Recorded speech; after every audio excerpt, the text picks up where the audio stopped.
23 is too old to be a virgin. That's what society says. Tessa knew it. She just didn't care. She was too busy surviving double shifts and keeping her head down to worry about fairy tales. But fairy tales twist into nightmares when your best friend's brother is Dominic Costa. He wasn't supposed to notice her. He was supposed to be a ghost in a tailored suit. Then he looked at her. The surviving stopped. The falling began. The fluorescent lights of the pharmacy always left Tessa with a dull, throbbing ache behind her eyes by the end of a 10-hour shift. Tuesday nights were the worst. The world smelled like damp wool, cheap mints, and the sharp, sterile sting of rubbing alcohol. She pushed out the glass double doors, pulling her thrifted waterproof jacket tighter around her shoulders. The rain in the city didn't fall. It spat. It coated the sidewalks in a slick, greasy film that made every step treacherous. Tessa's arches screamed in protest against her worn-out sneakers as she walked the 3 blocks to the subway. She was 23, flat broke, and entirely invisible. That was exactly how she liked it. Her phone buzzed in her pocket. A text from Gemma. Feed macaroni? I owe you my life. Keys under the fake rock. Tessa sighed, her breath pluming in the cold air. Gemma Costa was a tornado wrapped in designer labels. They had been best friends since they were 6, back before Gemma's family skyrocketed from local neighborhood muscle to the kind of untouchable wealth that bought politicians and judges. Gemma was loud, reckless, and fiercely loyal. Tessa was quiet, exhausted, and hopelessly practical. They fit together because neither demanded the other to change. Tessa altered her route, taking the subway 4 stops uptown to the neighborhood where the doormen wore actual top hats. She bypassed the lobby, slipping through the service elevator Gemma had given her a fob for.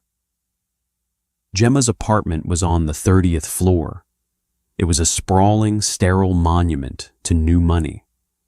Floor-to-ceiling windows offered a dizzying view of the city, glittering like a wet circuit board. Tessa unlocked the door, calling out softly. Macaroni? The orange tabby didn't greet her. The apartment was completely dark, save for the ambient glow of the city bleeding through the glass. The air felt heavy, thick. It smelled faintly of ozone, petrichor, and something distinctly expensive, like dark cedar and tobacco. Tessa flipped the light switch. Nothing happened. The breaker is tripped, a voice said. Tessa froze. Her heart slammed into her ribs, a violent, panicked rhythm. The voice came from the living room, deep and entirely devoid of warmth. It wasn't a threat. It was a statement of fact. And somehow that was infinitely more terrifying. She strained her eyes. A shadow detached itself from the larger shadow of Gemma's ridiculous velvet sofa. He stepped into the gray light of the window. Dominic Costa. Tessa had only seen him a handful of times in her life, usually from a distance at Gemma's extravagant birthdays or high school graduations. He was 8 years older than them. He was the brother Gemma rarely spoke about. The man who had taken over the family business when their father died of a sudden, violent heart attack. He didn't look like a mafia boss from a movie. He wore a dark, unstructured wool sweater and charcoal trousers. There were no flashy rings on his fingers. But the way he stood, perfectly still, shoulders broad, hands hanging loosely at his sides, projected an inescapable gravity. He moved like a man who knew the floorboards would hold his weight, no matter what he did.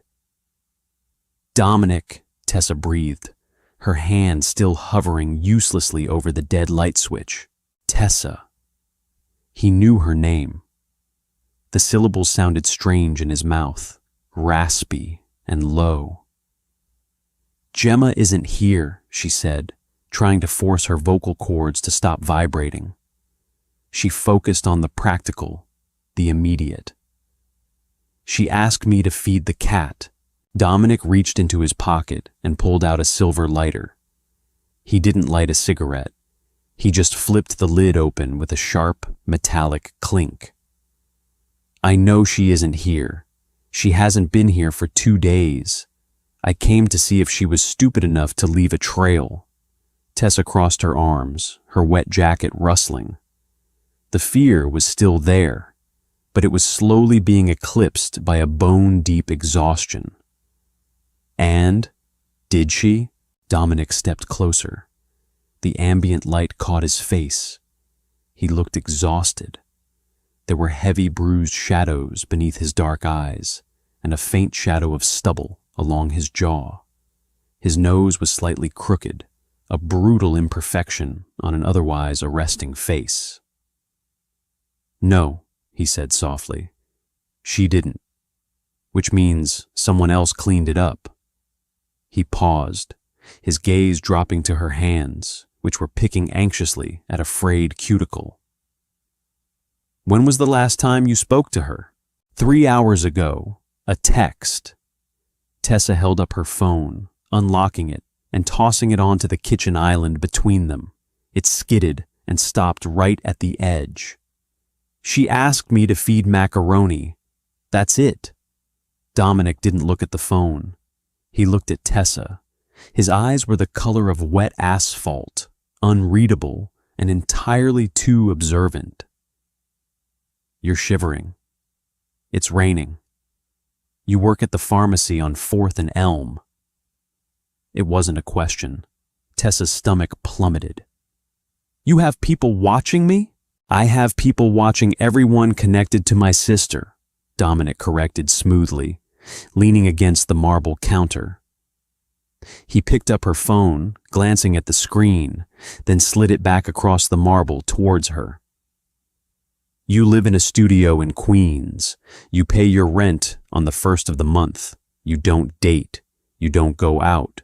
You work, you go home, and occasionally you clean up my sister's messes." Tessa's jaw tightened. She hated feeling exposed. She had spent her entire adult life building walls, making herself small and uninteresting so the world would leave her alone.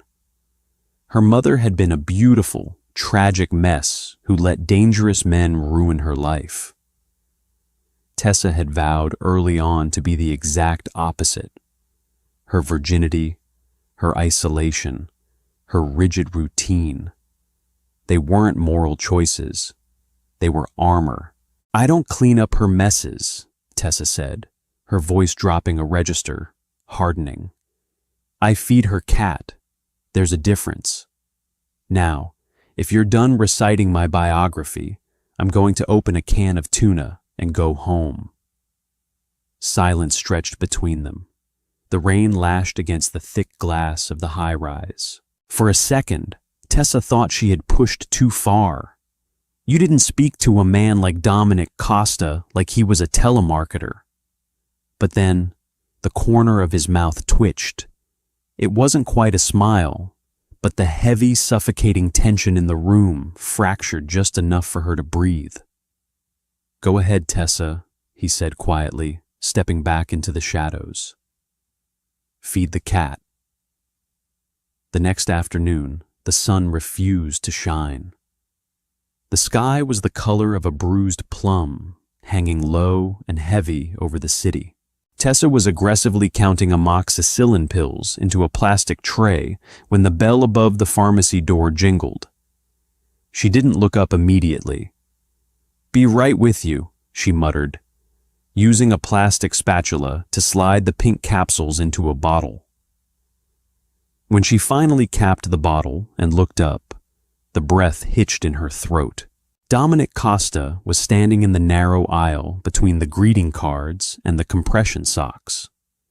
In the harsh, buzzing, fluorescent light of the pharmacy, he looked entirely out of place. He was wearing a dark, bespoke suit today, the fabric absorbing the terrible lighting. Two men in identical dark coats stood outside on the pavement, their backs to the glass door, hands clasped in front of them.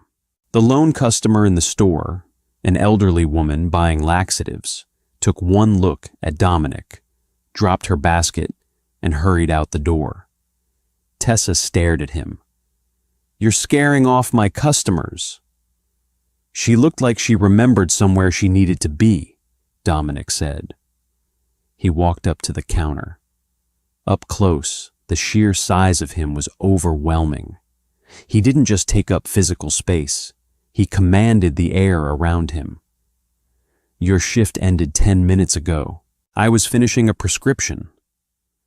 Tessa wiped her hands on her blue scrubs, hyper-aware of the fact that she smelled like generic hand sanitizer, and her hair was held up by a plastic claw clip that was missing 3 teeth. "What are you doing here, Dominic?" "Gemma's phone is dead. Has been since midnight." His voice was low, meant only for her. The exhaustion she had seen the night before had morphed into a quiet, vibrating intensity. "Did she reach out?" "No." Tessa frowned, genuine worry piercing through her annoyance. Gemma was flaky, but she never went off the grid completely. She lived on social media. "Are you sure she's not just sleeping off a hangover at a hotel?" "I own the hotels she sleeps at," he said flatly. "She's not there. Get your coat." "I can't just leave," Tessa protested, gesturing to the back room. "I have to clock out, and my manager—" "Your manager," Dominic interrupted, his gaze flicking to the terrified pharmacist peeking out from the back office. "Understands that you have a family emergency, don't you, Gary?" Gary squeaked out a panicked, "Yes, sir. Take all the time you need, Tessa." Tessa glared at Dominic.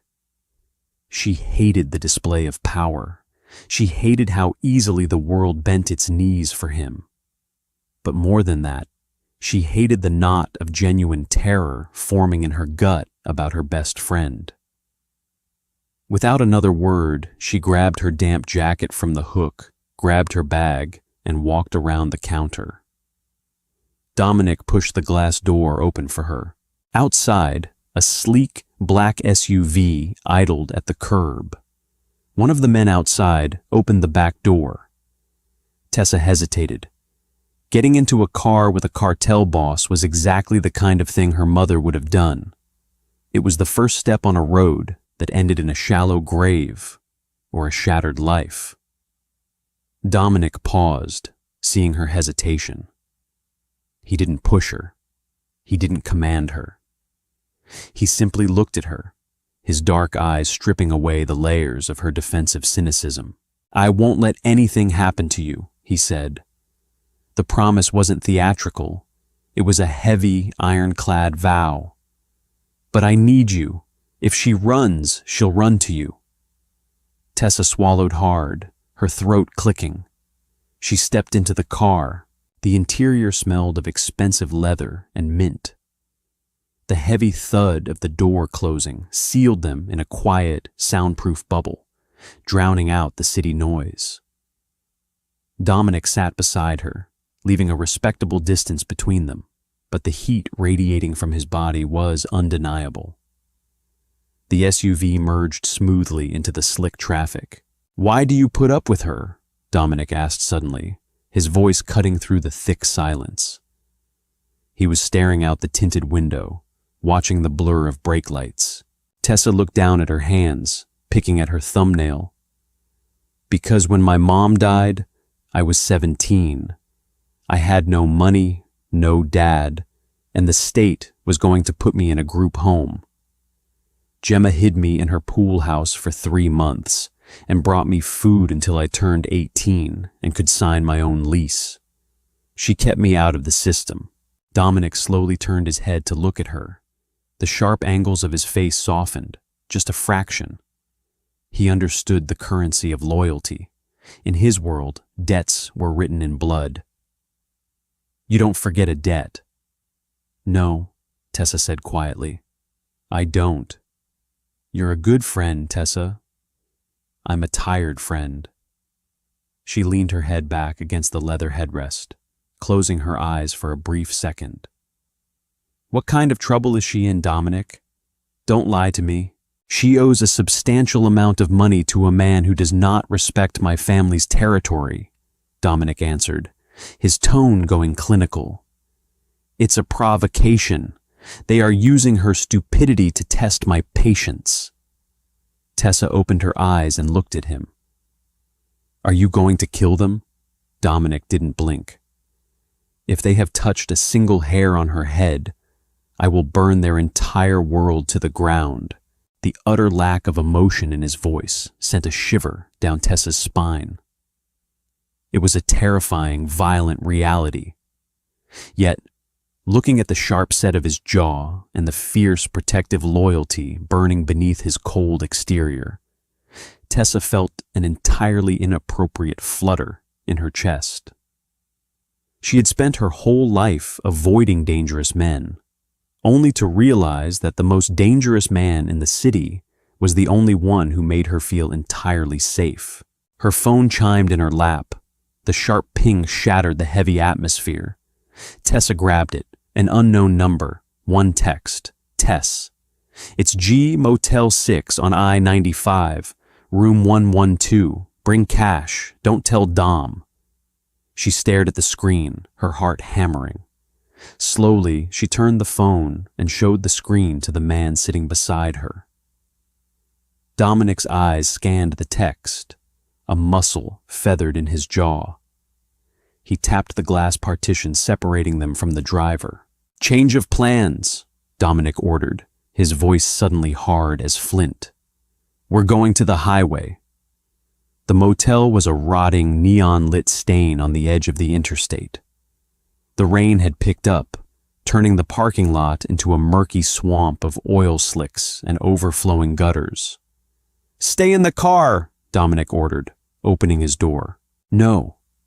Tessa unbuckled her seatbelt. Her hands were shaking, but her voice was surprisingly steady. If they see you coming, they might panic and hurt her. She asked for me. Dominic froze, one foot on the wet pavement. He looked back at her, his dark eyes narrowing. He hated that she was right. You walk in front of me.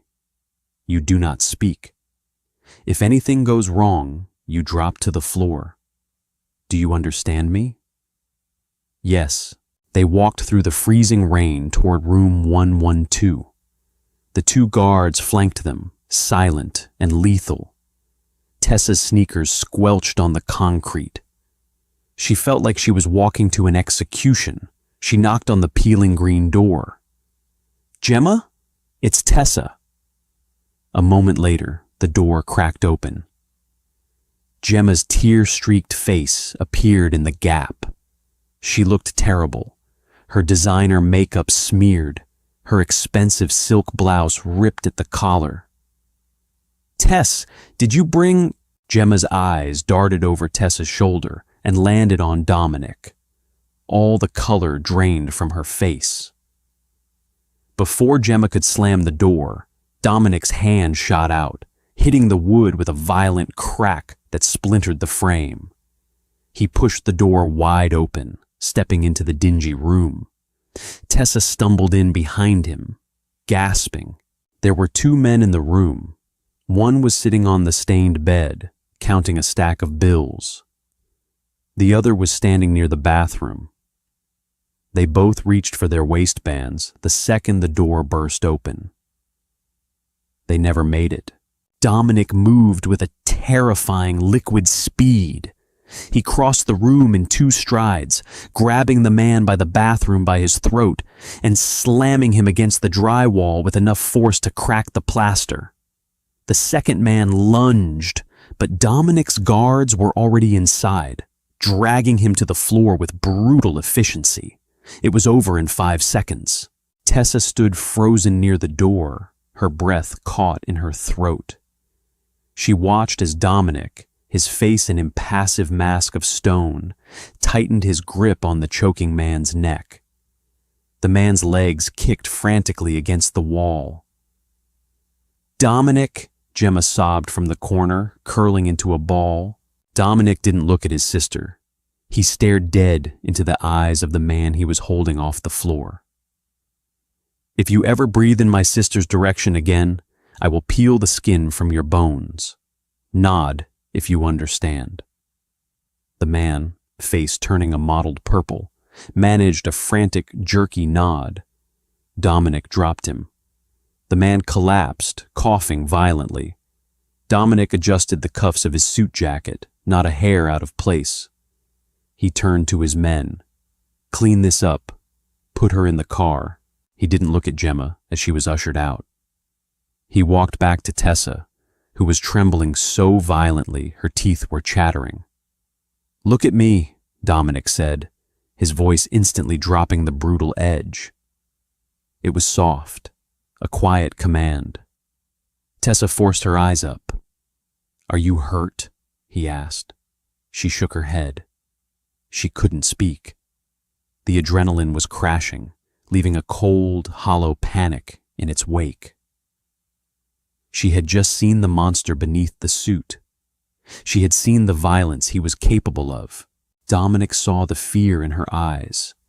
He reached out, hesitating for a fraction of a second, before resting his large, warm hand on the back of her neck. His thumb brushed against her pulse point. "Breathe, Tessa." The touch acted like a live wire. The sheer heat of his hand against her freezing skin grounded her, pulling her out of the spiral of panic. "Let's get you out of here," he murmured. 40 minutes later, they were not at Tessa's cramped studio. They were in Dominic's penthouse, a sprawling fortress in the sky that made Gemma's apartment look like a college dorm. Gemma had been taken to a secure family estate under heavy guard. Tessa stood in the center of Dominic's massive, dimly lit living room. She was still wearing her damp jacket. Dominic walked to a crystal decanter, poured 2 fingers of amber liquid into a heavy glass, and walked back to her.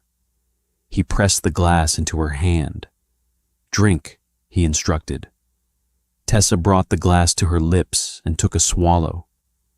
The whiskey burned like liquid fire down her throat, making her cough, but it chased away the lingering ice in her veins. Dominic took off his suit jacket, throwing it over a leather armchair. He rolled up his sleeves, revealing thick, corded forearms and a constellation of faded scars. He looked exhausted again. The adrenaline of the violence had bled out of him, leaving him looking intensely human. He sat down on the edge of the coffee table, right in front of where she stood. He looked up at her, elbows resting on his knees. "You're angry," he noted. "I'm terrified," Tessa corrected, her voice finally steadying. She clutched the glass with both hands. "I don't belong here, Dominic. I don't belong in motel rooms with men with guns. I don't belong in penthouses that cost more than my life is worth. I punch a clock. I count pills.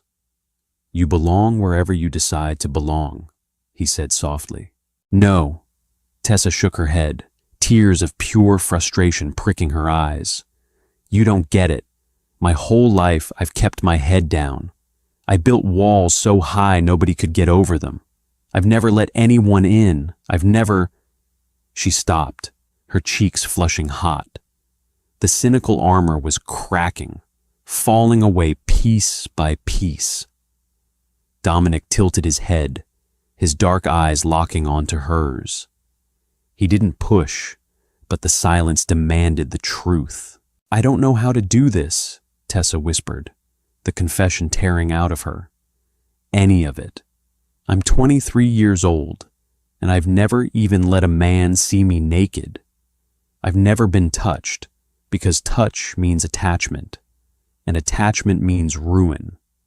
And now I'm standing here, and the only thing I can think about is the way your hand felt on my neck." The silence in the room became deafening. Tessa squeezed her eyes shut, wishing the floor would open up and swallow her whole. She had just handed him her biggest, most humiliating vulnerability. A mafia boss. A man who dealt in blood and leverage. She heard the scrape of his shoes on the hardwood floor. When she opened her eyes, Dominic was standing mere inches from her. The imposing, terrifying boss was gone. In his place was a man looking at her with a reverence that stole the breath straight from her lungs. He reached out, his knuckles grazing her cheek. His touch was terrifyingly gentle. "You think that makes you weak?" Dominic murmured, his thumb catching a stray tear that escaped her lashes. His voice was a deep, rough rumble that vibrated in her chest. "You think guarding yourself makes you a fool, Tessa? In my world, we lock away the things that are priceless."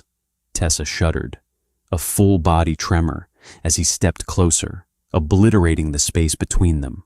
"If you've never been touched," Dominic whispered, leaning down until his lips were a breath away from hers, the scent of cedar and whiskey wrapping around her. "Then we go slow, because I am going to touch you, Tessa. And when I do, I'm never letting you go." Tessa woke up to the smell of roasted coffee beans and rain evaporating off hot asphalt. She was tangled in sheets that felt like liquid silk, a stark contrast to the pilled polyester blends she bought at big box discount stores. For 3 agonizing seconds, her brain served up the comfortable lie that she was in her own bed in Queens, late for a shift. Then she registered the sheer size of the mattress, the heavy, soundproof silence of the room. The events of the previous night crashed into her chest like a physical weight. The motel, the splintered door, the man choking against the drywall. Dominic. Tessa sat up, dragging a hand through her tangled hair. She was wearing a charcoal gray t-shirt that smelled faintly of cedar and expensive laundry detergent. Dominic had given it to her before quietly closing the guest room door, leaving her alone with her racing thoughts. He had kept his word. He hadn't pushed, but the memory of his breath against her lips, his absolute vow to dismantle her walls, left a low, vibrating hum in her veins. She slid out of bed. Her worn sneakers looked pathetic, sitting on the plush Persian rug. She put them on anyway, needing something familiar to ground her. The penthouse was washed in the flat, gray light of mid-morning. Tessa walked down the wide hallway, the soles of her shoes silent on the hardwood. She found him in the kitchen. Dominic was leaning against the marble island, a tablet in one hand and a ceramic mug in the other. He wore dark jeans and a white button-down shirt, untucked, the sleeves rolled up past his elbows. He looked up the second her foot crossed the threshold. The transition in his face was instantaneous. The cold, calculating stare he had directed at the screen melted into something entirely different. It was a look of quiet, absolute focus. "There's coffee in the pot," he said. His voice was a low rumble in the quiet apartment. "And bagels from the place on 8th. Gemma mentioned once that you survive entirely on everything bagels with plain cream cheese." Tessa stopped at the edge of the kitchen. "You remember a passing comment your sister made about my bagel preferences?" "I remember everything about you." He set the tablet down face down on the marble. "Did you sleep?" "No," Tessa lied. She had passed out from sheer exhaustion the moment her head hit the pillow. "Dominic, I need to go home. I need to go to work." "You don't have a job anymore." Tessa froze, her hand hovering over the handle of the coffee pot. She whipped her head around to look at him. "Excuse me?" "I bought the pharmacy this morning," Dominic said, taking a slow sip of his coffee. He said it with the casual indifference of someone announcing they had bought a newspaper. Gary is taking an early retirement. The store is closed for renovations. You are on paid leave indefinitely. A hot, sharp spike of anger pierced through the lingering fear. Tessa marched around the island, stopping 2 feet from him. You can't do that. You can't just buy my life because it's convenient for you. It's not about convenience. It's about keeping you breathing. He didn't raise his voice. He didn't move. He simply absorbed her anger like a stone wall taking a wave. The men in that motel room work for the Moretti family. They were trying to leverage Gemma to get to me. They failed. Now they are looking for a weak point. If they find out you were the one Gemma called, they will come to Queens. They will kick down the door of your studio, and they will not care that you are just a civilian. They will use you to hurt me. Tessa stared at him, her chest heaving. The logical part of her brain, the survivalist that had kept her alive for 23 years, knew he was right. But the independent, cynical woman hated it. I am not one of your assets, she said, her voice shaking with the effort to maintain control. I am not a piece on your chessboard. Dominic set his mug down. He stepped into her space, closing the 2 feet between them in a second. He was so close she had to tilt her head back to look him in the eye. You're right, he said softly. He reached out, his knuckles brushing a stray lock of hair behind her ear. His touch was feather-light, completely at odds with the violent reality they were discussing. You're not a pawn, Tessa. You are the only thing in my life that I actually want to protect. Your apartment is compromised. My men are packing up your essentials right now. You are staying here. I don't belong here, she whispered, a desperate plea to logic. Then make room, he replied, his thumb tracing the line of her jaw. Because I am not letting you out of my sight until the Morettis are buried. The Costa family estate was a fortress disguised as a sprawling Gilded Age mansion on the north shore of Long Island. Tessa sat in the back of the armored SUV, watching the wrought iron gates swing open as they approached. The grounds were immaculate, all manicured hedges and crushed gravel driveways, but the men patrolling the perimeter in dark suits and earpieces ruined the illusion of a peaceful country retreat. Dominic sat beside her, reading a file. He had been silent for the 40-minute drive. He operated in 2 modes, the fiercely protective man who poured her coffee and the cold, unapproachable boss running an empire of violence. Right now, he was the boss.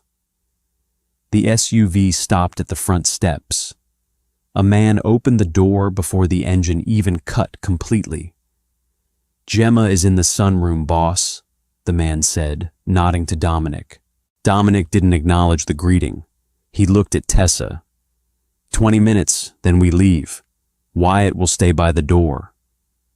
He gestured to a heavily scarred, broad-shouldered man standing near the entrance. Wyatt offered Tessa a tight, respectful nod. Tessa stepped out of the car. The air smelled like salt water and money. She walked up the stone steps, acutely aware of the eyes watching her every move. She felt like an imposter in her thrifted jeans and oversized sweater, stepping into a world built on blood and inheritance. She found Gemma in a glass-enclosed room overlooking the gray, churning waters of the Sound. Gemma was curled up on a floral chaise lounge, clutching a throw pillow like a life raft. She looked incredibly small. "Tess!" Gemma gasped, scrambling off the lounge and throwing her arms around Tessa. Tessa hugged her back, feeling the sharp, protruding bones of her friend's shoulders. "Are you okay, Gem? Did they hurt you?" No, just scared me. Gemma pulled back, wiping a mascara-smudged tear from her cheek. I'm so stupid. I owed 40 grand to a bookie. I didn't know he was kicking up to the Morettis. I swear, Tess, I didn't know. It's over, Tessa said softly, leading Gemma back to the sofa. Dominic is handling it. At the mention of her brother's name, Gemma flinched. She looked at Tessa, really looked at her eyes darting over Tessa's face and the oversized sweater that clearly belonged to a very large man. He kept you with him, Gemma stated. It wasn't a question. Tessa shifted uncomfortably. My apartment isn't safe. Gemma shook her head slowly, a sudden, sharp clarity breaking through her panic. There are a dozen safe houses in the city, Tess. Condos with 24-hour guards. He took you to the penthouse. He took you to his home. Dominic doesn't bring anyone to the penthouse. He's just being cautious. Don't be naive, Gemma snapped, her voice suddenly fierce. She grabbed Tessa's hands, squeezing them tight. Look at me. I love you. You are the sister I actually chose. But you need to understand what my brother is. He isn't a normal man. He doesn't feel things in normal ways. He doesn't get crushes. He obsesses. He claims things. If he has decided you belong to him, he will burn down the city to keep you. A cold chill ran down Tessa's spine. It mirrored the terrifying promise Dominic had made to her just last night. I can handle him, Tessa said, though her voice lacked conviction. You can handle the man, Gemma corrected bitterly. Can you handle the life? Can you handle knowing the suit he wears to dinner might have someone else's blood on the cuffs? Because that's the reality, Tess. I was born into this cage. You are walking into it willingly. Before Tessa could formulate a response, the heavy wooden door of the sunroom clicked open. Dominic stood in the doorway. The air in the room instantly dropped 10 degrees. He didn't look at his sister. His gaze was fixed entirely on Tessa. Time to go, he said. It wasn't a request. Tessa squeezed Gemma's hands one last time, a silent promise that they weren't done talking, and stood up. She walked toward Dominic. As she passed him, she caught the faint, metallic scent of ozone and something sharper underneath the cedar. She glanced down. There was a tiny rust-colored speck on the stark white cuff of his shirt. Blood. He caught her looking. He didn't hide his wrist. He simply adjusted his cufflink, his eyes locking with hers, challenging her to flinch. Tessa didn't flinch. She squared her shoulders and walked past him into the hallway. The cage was closing, and the terrifying part wasn't the lock. The terrifying part was that she was beginning to want the man holding the key. By the time they returned to the city, the sun had set, plunging the penthouse into a moody, shadow-drenched stillness. Tessa stood by the floor-to-ceiling windows in the living room, staring out at the grid of city lights. The reflection in the glass showed a stranger. She looked tired, small, and entirely out of her depth. Gemma's words echoed relentlessly in her skull. He obsesses. He claims things. Can you handle the life? She heard the soft clink of a glass behind her. She didn't turn around. You've been quiet since Long Island, Dominic said. His reflection joined hers in the glass. He stood a few feet behind her, having stripped off his suit jacket and tie. The white shirt, the one with the stained cuff, was gone, replaced by a dark, simple t-shirt. Gemma thinks I'm an idiot, Tessa said, her voice flat, bouncing off the thick glass. Gemma thinks about herself. It's a survival mechanism she developed when my father was alive. Dominic stepped closer. The proximity made the hairs on Tessa's arms stand up. What do you think, Tessa? I think I'm standing in a $60 million apartment because a cartel wants to use me as bait. She finally turned around, facing him. The cynical armor was fully strapped on, a desperate attempt to protect the vulnerable core he had exposed the night before. I think you bought my employer to control my movements. I think I saw blood on your sleeve today. Dominic didn't deny it. He took a sip of his bourbon, his dark eyes unreadable. Arthur Moretti sent a scout to the perimeter of the estate. The scout was dealt with. Dealt with, Tessa repeated, the euphemism tasting like ash in her mouth. Did you kill him? No. I broke his collarbone and sent him back to Arthur with a message. Dominic set his glass down on a side table. He closed the distance between them, stopping mere inches away. This is who I am. I do not hide the violence from you, because the violence is what keeps the monsters at the door. I will not apologize for protecting what is mine. I am not yours, Tessa shot back, her voice shaking with sudden, fierce emotion. I am 23 years old. I've spent my entire life making sure nobody owned me. I don't owe you anything just because you decided to play knight in bloody armor. She expected him to get angry. She wanted him to get angry. Anger was easy to fight. Instead, Dominic looked at her with a profound, terrifying tenderness. He raised his hands, palms open, a gesture of complete surrender. You don't owe me anything, he agreed softly. You never will. He lowered his hands, letting them rest gently on her hips. The contact sent a violent jolt of electricity straight to her core. Tessa gasped, her hands instinctively coming up to rest against his chest. Beneath the thin cotton of his shirt, she could feel the steady, heavy beat of his heart. I promised you we would go slow, Dominic murmured, his voice dropping to a rough whisper. He leaned in, his forehead resting against hers.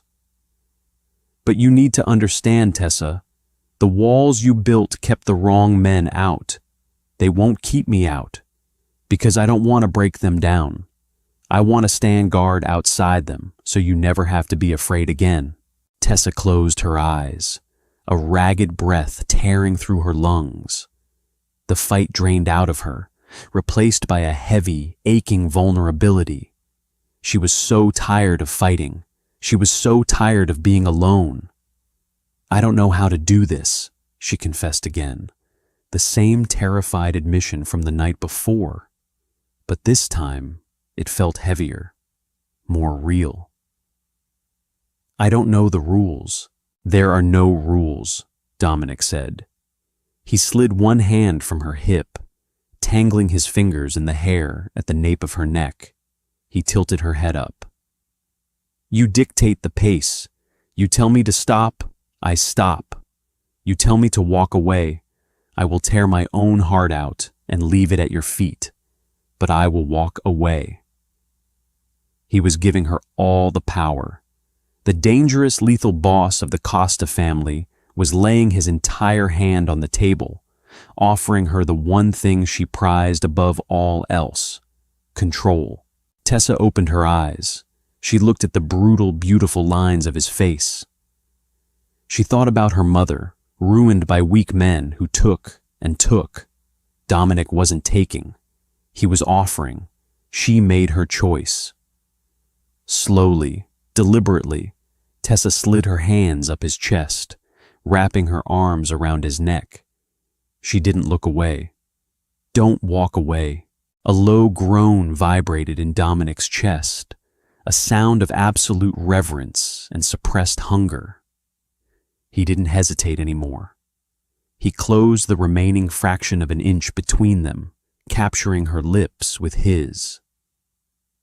Tessa's entire world narrowed to a pinpoint of heat and sensation. She had expected the kiss to be demanding, a violent, claiming fitting for a man of his world. But it wasn't. It was painfully gentle. He kissed her as if she were made of spun glass, his lips moving against hers with a slow, deliberate worship. The hesitation that had gripped her spine evaporated.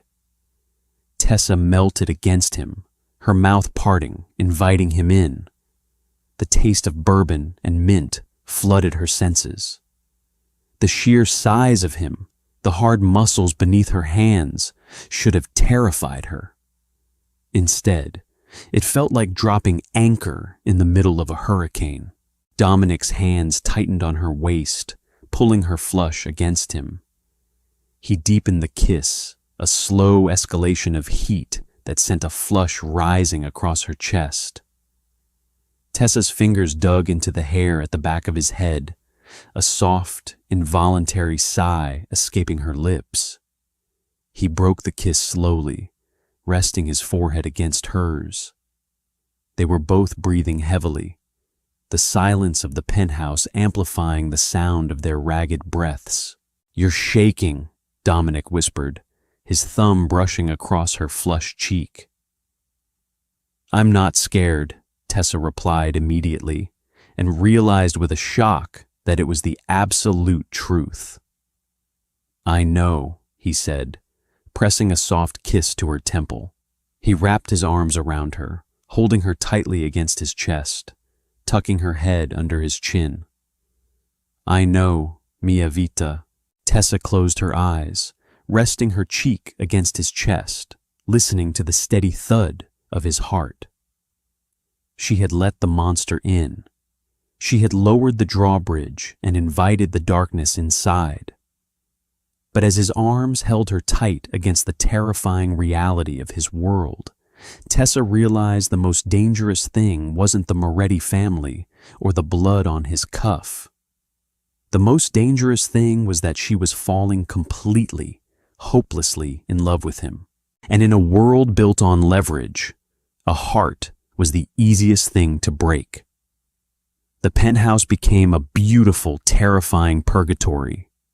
For 3 days, it rained. The city below was a gray, smeared canvas of umbrellas and brake lights, completely disconnected from the soundproofed, climate-controlled silence of Dominic's world.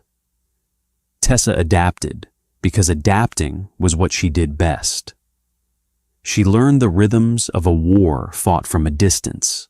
Dominic barely slept. He spent hours in his study, the heavy oak door shut, his voice a low, authoritative murmur bleeding through the wood. Men in dark suits came and went, their faces grim, their coats smelling of wet wool and stale cigarette smoke. Wyatt, the scarred guard, became a permanent fixture by the front door, a silent monolith who only spoke to offer Tessa bottled water or confirm that the perimeter was secure. Dominic kept his promise. He didn't push her into a physical relationship. He didn't crowd her. But his presence was a constant, heavy blanket wrapping around her. He would emerge from his study, eyes rimmed with exhaustion, and find her reading on the velvet sofa. He wouldn't say a word. He would just sit beside her, pull her legs into his lap, and rest his hand on her ankle while he reviewed ledgers on his tablet. That casual, possessive touch did more to dismantle her defenses than 1,000 grand declarations. It was an anchor. It was the quiet, undeniable proof that in the middle of dismantling a rival syndicate, she was his grounding wire. On the 4th morning, the illusion of safety shattered. Tessa was in the kitchen, slicing apples, trying to find a mundane task to quiet the buzzing anxiety in her chest. The elevator chimed, a sharp, piercing sound that rarely happened without Wyatt giving prior notice. Wyatt stepped into the foyer. He wasn't holding his usual tablet. He was holding a small brown cardboard box. He looked grim. Dominic walked out of his study before Wyatt could even announce himself. He took one look at the box, and the temperature in the room plummeted. The gentle, exhausted man who had kissed Tessa's forehead an hour ago vanished. The monster returned, his spine snapping straight, his eyes turning to flat, dead asphalt. "Scan it," Dominic ordered. "Already done, boss. No explosives. No chemicals," Wyatt said, his voice tight. It was left at the service entrance, addressed to her.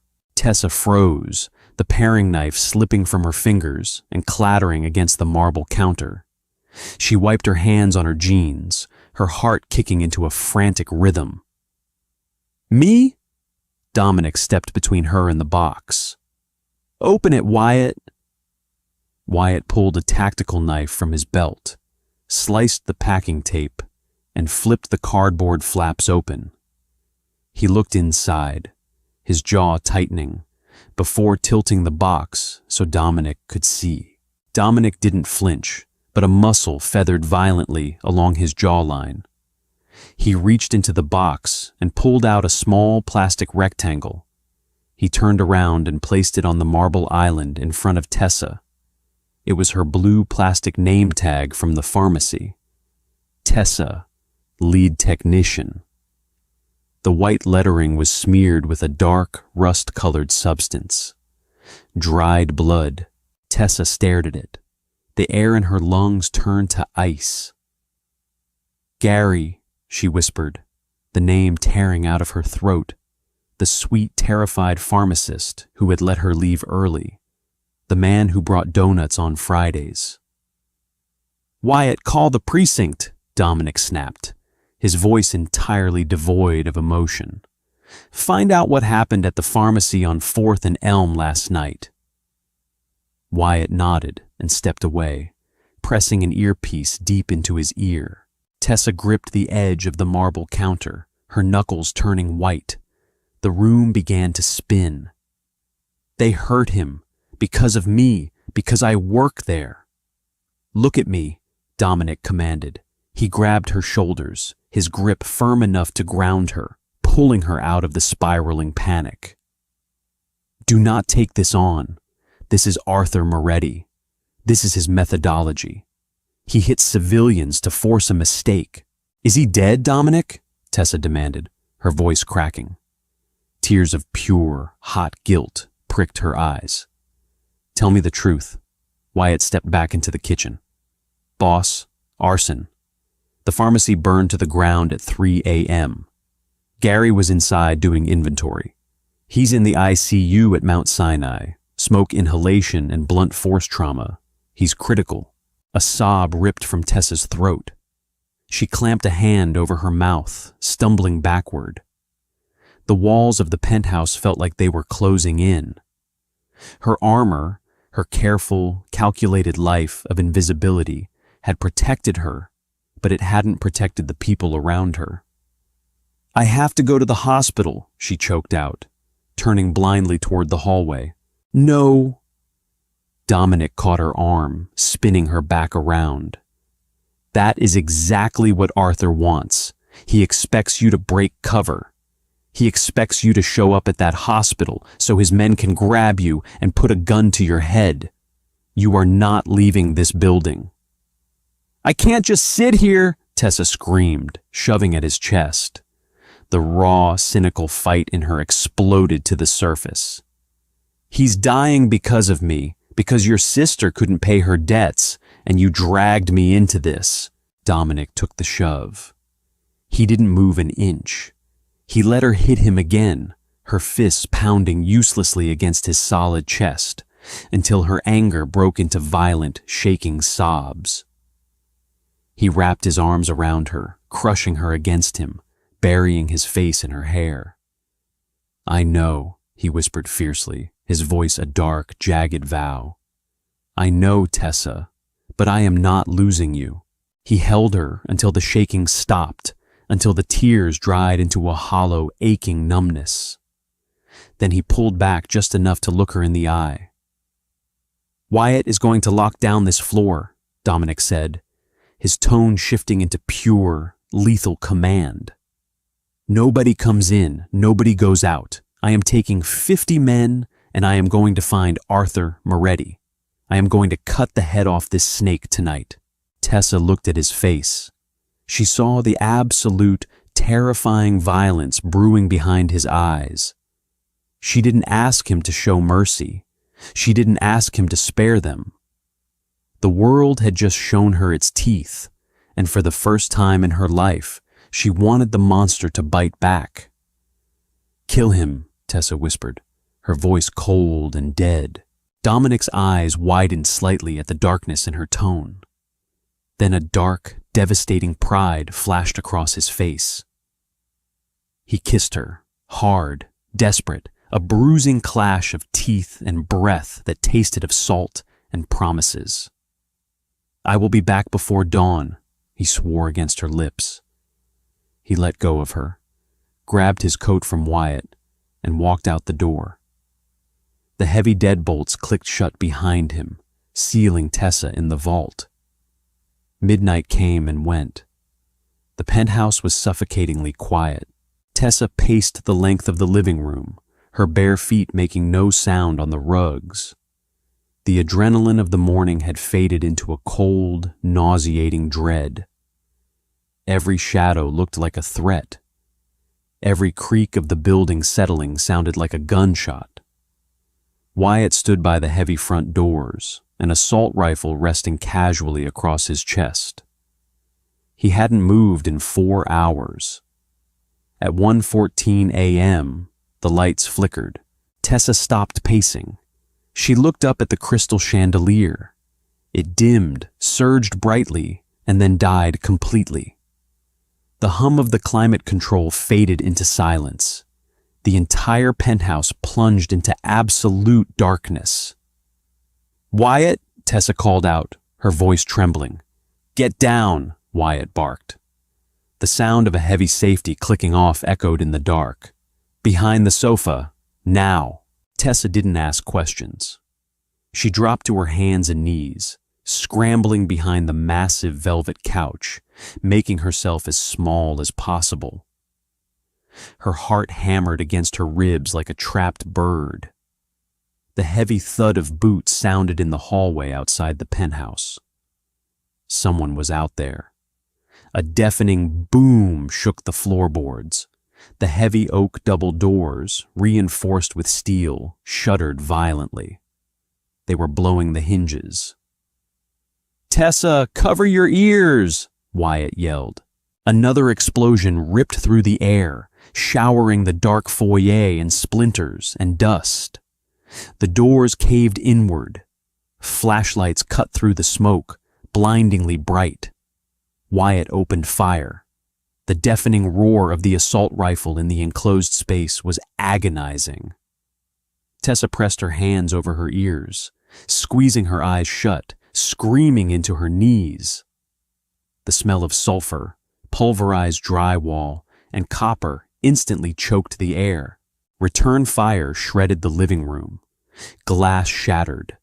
The crystal chandelier rained down in a million sharp fragments. The velvet sofa above Tessa jerked as bullets tore through the upholstery, showering her in foam and feathers. "Move up! Suppressing fire!" a voice yelled from the hallway. Tessa opened her eyes. Through the gap between the sofa and the floor, she saw Wyatt. He was pinned behind a marble pillar, reloading with terrifying speed. He looked over at her, his face illuminated by the muzzle flashes. "Run to the hallway!" Wyatt roared over the gunfire. "The panic room! Go!" Tessa didn't want to move. Her brain was screaming at her to stay perfectly still, to play dead. But survival instinct, honed over 23 years of fighting for every scrap of air she breathed, took over. She crawled on her belly, ignoring the glass slicing into her forearms until she reached the edge of the sofa. She scrambled to her feet and sprinted blindly toward the dark hallway. A bullet slammed into the drywall inches from her head, showering her hair in white dust. She screamed, throwing herself around the corner. She hit the floor hard, bruising her hip, and scrambled backward until her back hit the steel door of the panic room. She reached up, her bloody fingers slipping on the biometric keypad Dominic had programmed her thumbprint into 2 days ago. Access denied. No, no, no, Tessa sobbed, wiping her thumb on her jeans, smearing her own blood, and pressing it again. Access denied. The system was offline due to the power cut. She needed the physical key. She didn't have it. The gunfire in the living room abruptly stopped. A heavy, suffocating silence fell over the apartment. Tessa stopped breathing. She pressed herself flat against the steel door, trapped in the narrow hallway. "Check the guard," a rough voice ordered from the living room. "Find the girl. Arthur wants her breathing, but he didn't say she needs all her limbs." Heavy footsteps crunched on the broken glass, moving slowly toward the hallway. The beam of a flashlight swept across the wall, inching closer to the corner where Tessa was hiding. Tessa looked around frantically. Nothing, no weapons, no escape. This was it. The fairy tale was ending exactly how her cynical mind always knew it would, in blood and terror. The beam of light rounded the corner, catching her face. "Found her," a man said, stepping into the hallway. He lowered his gun, pulling a zip tie from his vest. He smiled. It was a nasty, triumphant smile. Before the man could take another step, a shadow detached itself from the gloom behind him. A hand, large and clad in a leather tactical glove, clamped over the man's mouth. A second hand wrapped around his throat. There was a sickening wet snap. The man collapsed like a puppet with cut strings. Dominic stood over the body. He looked like a demon dragged straight from hell. His dark suit was ruined, torn and soaked black with blood. His face was smeared with ash and crimson. He held a suppressed handgun in his right hand. He didn't say a word. He stepped over the dead man, looking down the hallway at Tessa. His chest was heaving. His eyes were wild, frantic, scanning her up and down for bullet holes. 3 more men rushed into the hallway behind him. Dominic didn't even turn his head. He raised his gun backward and fired 3 silent, muffled shots. 3 bodies hit the floor. He holstered the weapon, his hands shaking slightly as he dropped to his knees in front of her. Tessa stared at him. She was covered in drywall dust, her arms bleeding from the glass, shivering uncontrollably. This was the moment she should run. This was the monster Gemma had warned her about. The butcher covered in the blood of his enemies, surrounded by corpses in his own home. But as Dominic reached out, his bloody hands hovering inches from her face, terrified to touch her, terrified he would taint her, Tessa didn't see a monster. She saw the man who had torn the city apart to get back to her. Tessa lunged forward, throwing her arms around his neck, burying her face in the crook of his shoulder. The smell of gunpowder and blood was overwhelming, but she breathed it in like oxygen. Dominic let out a broken, ragged exhale. His massive arms wrapped around her, crushing her against his chest, burying his face in her dusty hair. He held her so tightly her ribs ached, rocking her gently back and forth on the floor of the ruined hallway. "I've got you," he whispered hoarsely, kissing the side of her head, her temple, her cheek. "I've got you, Tessa. They're all dead. It's over."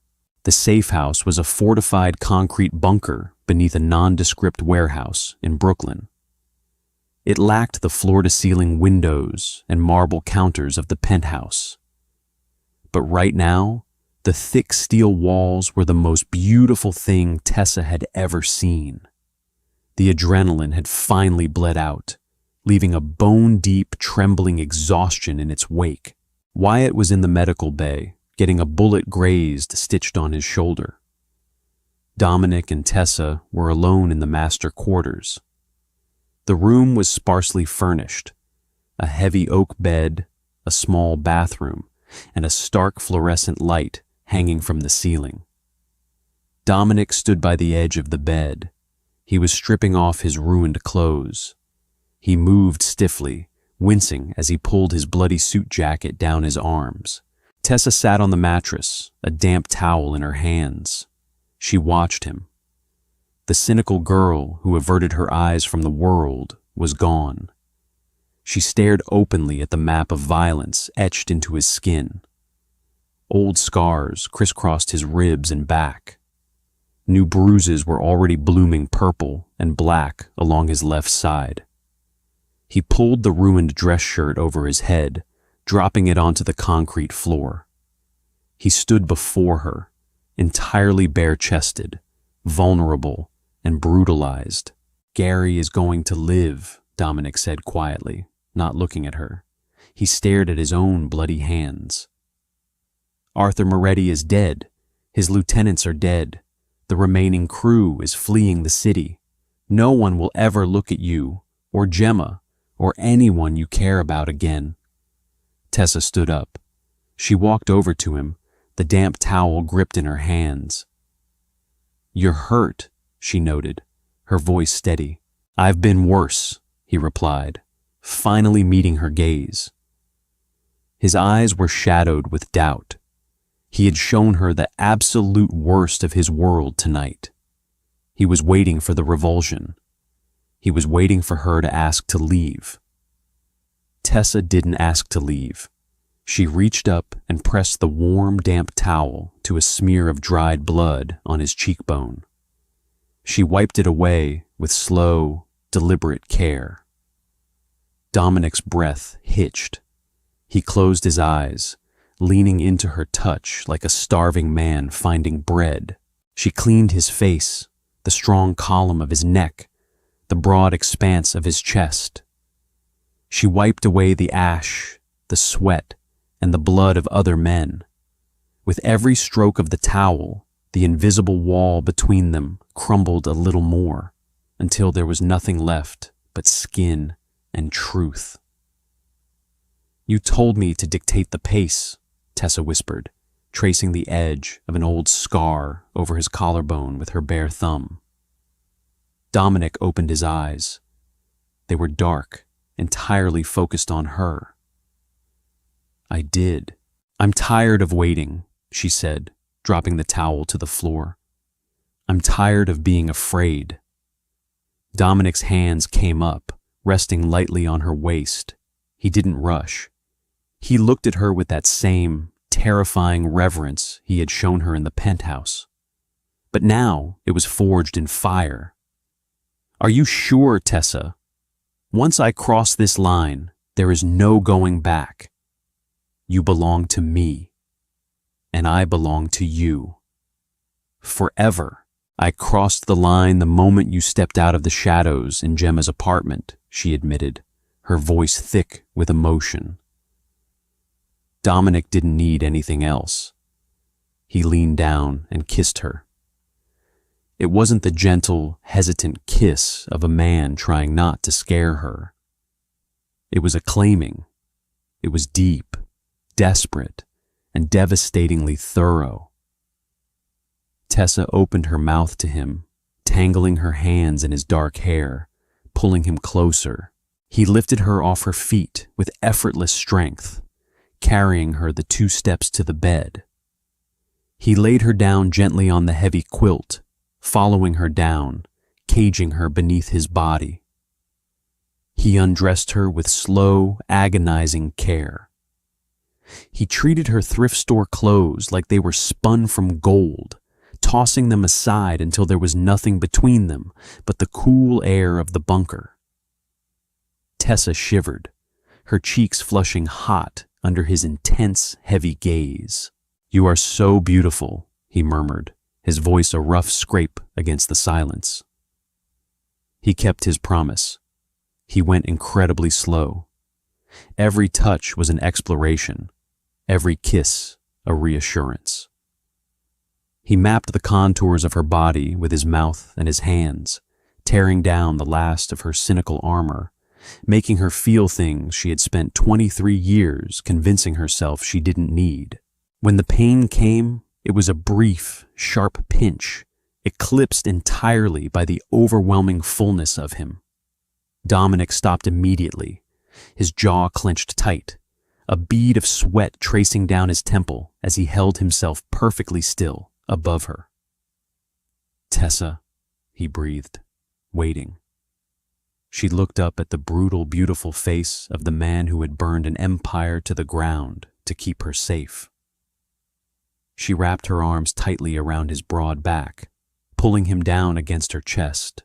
"Don't stop," she whispered fiercely. He didn't. The pain melted into a heavy, consuming heat, a relentless rhythm that dragged Tessa out of the shadows of her life and into a blinding, terrifying light. She clung to him, whispering his name as the world fractured around her, rebuilding itself into a reality where she was no longer invisible. Hours later, the bunker was quiet. Tessa lay curled against Dominic's side, her head resting on his chest, her bare leg draped over his hips. His heavy arm was wrapped securely around her waist, his hand resting possessively over her hip bone. He was sound asleep, the exhaustion finally pulling him under. Tessa stared at the concrete ceiling, listening to the steady, rhythmic beating of his heart beneath her ear. Gemma had been wrong. Dominic hadn't built a cage for her. He had built a fortress. He was the king of a violent, bloody world, but he had placed the crown directly onto her head. She was 23 years old, and she wasn't a virgin hiding behind a pharmacy counter anymore. She was Tessa Costa. And God help anyone who ever tried to touch her king.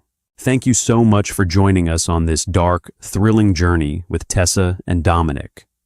If their fierce loyalty, slow burn romance, and explosive action kept you on the edge of your seat, please hit that like button. Let us know your favorite moment in the comments below. Did you love the intense penthouse showdown or their emotional bunker confession? Don't forget to share this story with your fellow Mafia romance addicts and subscribe to the channel for more gripping, heart-pounding audio dramas. Ring the notification bell so you never miss our next obsession.